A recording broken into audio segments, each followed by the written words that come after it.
Hi అండి అందరికీ welcome to Swathi సుగ్గుస్ recipes. ఈరోజు నేను ఒకే వెజిటేబుల్తో 2 రెసిపీస్ని చేసి చూపించబోతున్నానండి. ఒకే వెజిటేబుల్తో 2 రెసిపీస్ ఏంటి అనుకుంటున్నారా? అన్నంతో మనకి కూర చారు ఉంటే సరిపోదా? ఒకవేళ బద్ధకంగా అనిపించింది అనుకోండి, ఈ 2 చేసుకొని తినేద్దామని అనిపించినప్పుడు ఇది ఒకసారి ట్రై చేయండి, బాగా నచ్చుతుంది. అయితే ఈ రెసిపీ చూడాలంటే వీడియోలోకి వెళ్ళిపోవాలి. ముందుగా దీనికోసమని క్యాబేజీని ఈ విధంగా సన్నగా తరిగి పెట్టుకోవాలండి.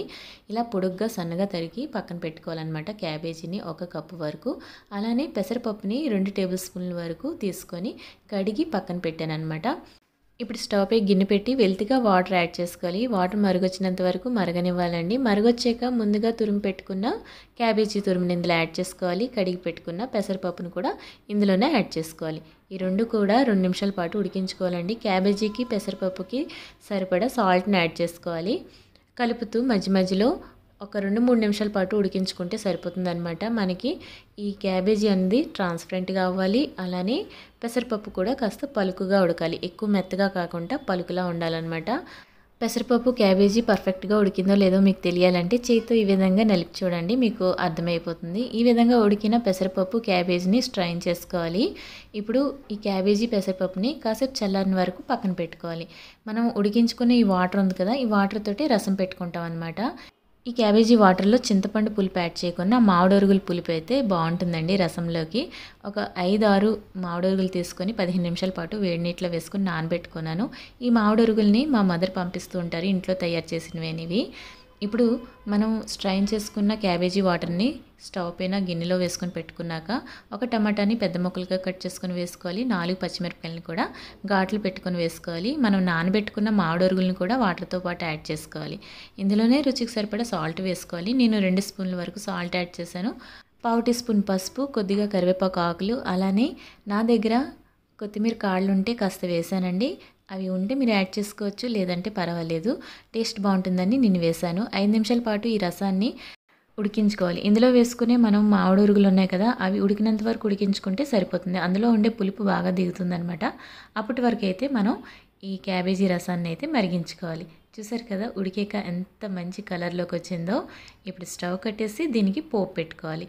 పోపు కోసం స్టవ్ పైన ప్యాన్ పెట్టి 2 స్పూన్ల వరకు ఆయిల్ యాడ్ చేశాను.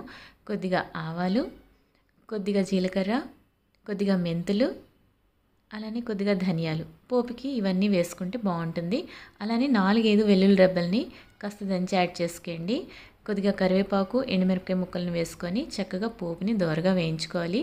చివరిలో కొద్దిగా ఇంగు వేసుకొని స్టవ్ కట్టేసి పోపుని వేడి వేడి రసంలోకి యాడ్ చేసుకొని, వేడిగా ఉండేటప్పుడే ఏదైనా తింటే టేస్ట్ బాగుంటుంది. అలానే చల్లారిపోతే బాగోదని కాదు, చల్లారిన కూడా చాలా బాగుంటుంది. చివరిలో కాస్త కొత్తిమీర తురుము వేసుకోవాలి. క్యాబేజీ రసం అయితే ప్రిపేర్ అయిపోయింది కదా. ఇప్పుడు దీన్ని పక్కన పెట్టేసుకున్నాక క్యాబేజీ ఇగురిని ప్రిపేర్ చేసుకోవాలి. స్టవ్ పైన నేను అదే ప్యాన్ పెట్టానండి, రసంకి పోపు పెట్టాను కదా, ఆ ప్యానే పెట్టేసి ఇందులో 2 టేబుల్ స్పూన్ల వరకు ఆయిల్ యాడ్ చేసుకోవాలి. ఇందులో 1/2 టీ స్పూన్ వరకు ఆవాలు, అలానే వెల్లుల్ని ఎక్కువగా యాడ్ చేసుకోవాలండి. 15 వెల్లుల్లి రెబ్బల వరకు నేను తక్కువ చేసి ఇందులో యాడ్ చేసుకున్నాను అనమాట.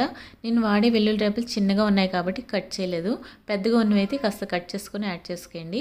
వెల్లుల్లి రెబ్బలు కాస్త గోల్డెన్ కలర్ వచ్చినంత ఫ్రై చేయాలి, అప్పుడే టేస్ట్ బాగుంటుంది ఈ క్యాబేజీ కర్రీ. 1 కప్పు వరకు ఎండుమిరపకాయ ముక్కలు, 1 కప్పు వరకు కరివేపాకు వేసుకొని పోపుని దోరగా వేయించుకోవాలి. పోపు ఎక్కువగా ఉండాలండి. పోపు ఈ విధంగా ఫ్రై చేసుకున్నాక ఇందులో మనం ముందుగా ఉడికించి పెట్టుకున్న క్యాబేజీ పెసరపప్పుని యాడ్ చేసుకోవాలి. ఇప్పుడు ఇందులో కూడా మనం ఒక 1/2 టీ స్పూన్ వరకు సాల్ట్ యాడ్ చేసుకోవాలి. సాల్ట్ వేసుకున్నాక అంతా కలిసేటట్టు బాగా కలుపుకోవాలి. మూత పెట్టి 2 నిమిషాల పాటు మగ్గించుకోవాలండి. ఇందులో ఇంకా మనం కారము, పసుపు, గరం మసాలా అలాంటివి వేటి యాడ్ చేయమన్నమాట.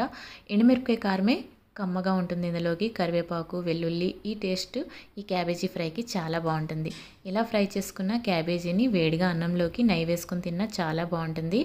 రసం అలానే ఈ క్యాబేజీ ఫ్రైని ఒకసారి ట్రై చేయండి, తప్పకుండా మీకు నచ్చుతుంది. ఎప్పుడైనా ఎక్కువ మసాలాలు అలానే ఎక్కువ శ్రమ లేకుండా సింపుల్గా ఏదైనా కమ్మగా చేసుకొని తినాలి అంటే ఈ 2 రెసిపీస్ కూడా చాలా చాలా బాగుంటాయండి. ఫ్రెష్గా ఉండే క్యాబేజీని తెచ్చుకొని ఇలా ఒకసారి ట్రై చేయండి. నేను చేసిన ఈ 2 రెసిపీస్ మీకు నచ్చినట్టయితే లైక్ చేసి షేర్ చేయడం మర్చిపోకండి. మన ఛానల్లో ఉండే కర్రీ రెసిపీస్ అన్నీ కూడా లింక్స్ నేను డిస్క్రిప్షన్లో ఇస్తాను, ఒకసారి విజిట్ చేయండి. మరొక వీడియోతో మళ్ళీ కలుద్దాం. Thank you for watching. Bye.